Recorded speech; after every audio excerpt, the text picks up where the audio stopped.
اگر اس پر غور کیا جائے تو پھر خود بخود یہ بات سمجھ میں آئے گی کہ ویسے تو اللہ تبارک و تعالی نے اس رمضان کے اندر بنیادی طور پر 2 عبادتیں ہیں ایسی جو اور دنوں میں فرض نہیں تھیں یا سنت نہیں تھی، اس زمانے میں ہے. ایک روزہ عام دنوں میں فرض نہیں تھا، مہینے کے اندر فرض کر دیا. اسی طرح تراویح عام دنوں میں نہیں تھی، اس میں پڑھنا سنت مؤکدہ قرار دے دیا گیا کہ سنت مؤکدہ ہے کہ تراویح پڑھو. بظاہر تو یہ 2 چیزیں ہیں، لیکن اصل مقصود یہ ہے کہ اس مہینے کے اندر ان 2 کاموں کے علاوہ آدمی جتنا ہو سکے اپنے آپ کو دوسرے مشاغل سے فارغ کر کے اللہ تبارک و تعالیٰ کی عبادت کی طرف متوجہ ہو. اور دنوں کے اندر صبح سے شام تک ہم مختلف مشاغل میں مبتلا رہتے ہیں.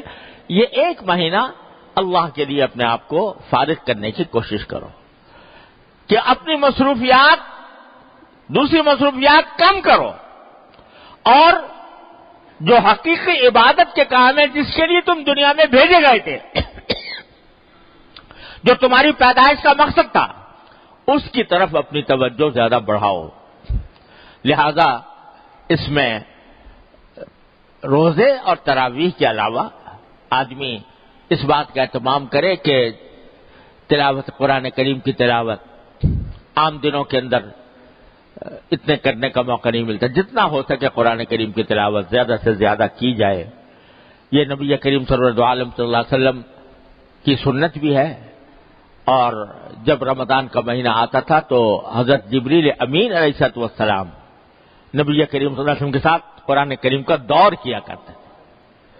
کہ ہر رمضان کے مہینے میں کہ جتنا قرآن ایک مرتبہ حضور اقدس صلی اللہ علیہ وسلم پڑھتے، ایک مرتبہ جبریل امین پڑھتے. کیا منظر ہوگا، وہ کیا عالم ہوگا کہ دور کرنے والے حضرت جبریل علیہ السلام اور دور کرنے والے حضور نبی کریم صلی اللہ علیہ وسلم، کیا تلاوت ہوتی ہوگی، کیا اس کا منظر ہوگا اور کیا اس کی روحانیت ہوگی.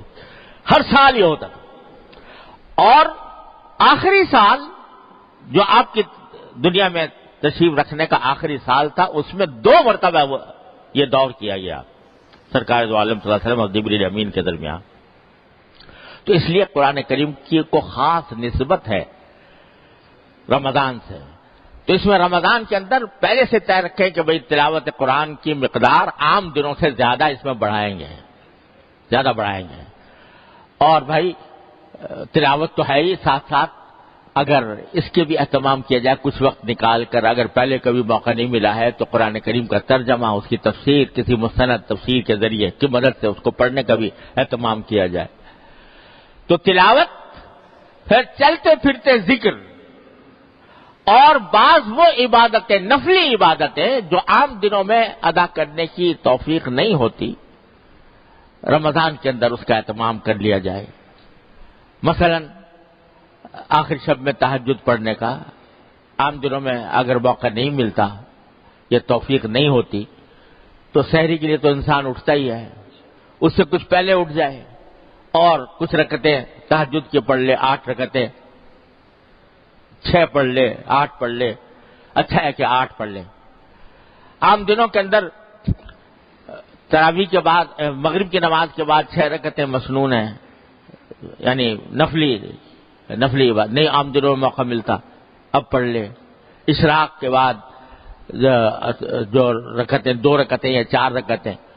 یہ عام دنوں میں موقع نہیں ملتا، اس میں پڑھ لے. اور چلتے پھرتے ذکر، فضولیات سے اجتناب، فضول کام سے، فضول محفلیں جمی ہوئی ہیں، باتیں ہو رہی ہیں، گپ شپ ہو رہی ہے، اس سے اپنے آپ کو بچائیں اور زیادہ سے زیادہ وقت اللہ تبارک و تعالیٰ کے ذکر میں، اللہ تعالیٰ کی یاد میں، اللہ تعالیٰ کی عبادت میں گزارنے کی کوشش کریں. اور بھائی گناہوں سے اجتناب، اس بات کا اہتمام کر لیں کہ بس یہ مہینہ ایسا ہے کہ آنکھ غلط جگہ نہیں جائے گی، کان غلط بات نہیں سنیں گے، زبان سے کوئی غلط بات نہیں نکلے گی، زبان سے جھوٹ، غیبت، اس سے بچنے کا اہتمام. دوسرے حدیث میں رسول کریم صلی اللہ علیہ وسلم نے فرمایا کہ یہ مہینہ مواسات کا مہینہ ہے، یعنی ایک دوسرے کی غمخواری کا مہینہ، ایک دوسرے کی ہمدردی کا مہینہ ہے، لہذا اپنی ذات سے کسی کو کوئی تکلیف نہ پہنچے، اپنی ذات سے، زبان سے، قلم سے، ہاتھوں سے،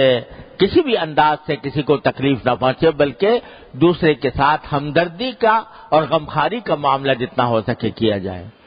حلال رزق حاصل کرنے کا اہتمام کیا جائے کہ کوئی حرام لقمہ نہ آئے، ورنہ عجیب بات ہوگی کہ آدمی نے سارے دن تو روزہ رکھا اور افطار کرے حرام رزق سے، رشوت کے مال سے، العیاذ باللہ، سود کے مال سے، جوئے کے مال سے، اور لوگوں کے حقوق پامال کرنے کے بعد جو مال حاصل ہوتا ہے اس سے کتنی شرم کی بات ہوگی کہ روزہ رکھا اللہ کے لیے اور افطار کیا حرام رزق سے۔ ان تمام چیزوں کا اہتمام کر کے مہینہ گزارا جائے گا تو انشاءاللہ اس مہینے کا جو اصل مقصد ہے کہ انسان کی روح کو تقویت ملے وہ انشاءاللہ حاصل ہوگا۔ اور اس کے بارے میں رسول کریم صلی اللہ علیہ وسلم سے ایک حدیث بھی مروی ہے کہ آپ نے فرمایا کہ من سلم لہ رمضان سلمت لہ السنہ، جس کا رمضان سلامتی سے گزر جائے، سلامتی سے گزرنے کا معنی ہے کہ اطاعت میں گزرے اور گناہوں سے بچ کر گزرے تو سلمت لہ السنہ، انشاءاللہ اس کا سارا سال بھی سلامتی کے ساتھ گزرے گا۔ یہ رسول کریم صلی اللہ علیہ وسلم کی ایک حدیث میں یہ بات مروی ہے۔ لہذا پہلے سے استقبال رمضان کا وہ یہ ہے کہ ہم اس کے لیے اپنے آپ کو تیار کریں۔ اللہ تبارک و تعالیٰ اپنے فضل و کرم سے، اپنی رحمت سے ہم سب کو اس تیاری کی توفیق عطا فرمائے اور رمضان کے حقیقی فوائد حاصل کرنے سے ہمیں دارایاب فرمائے۔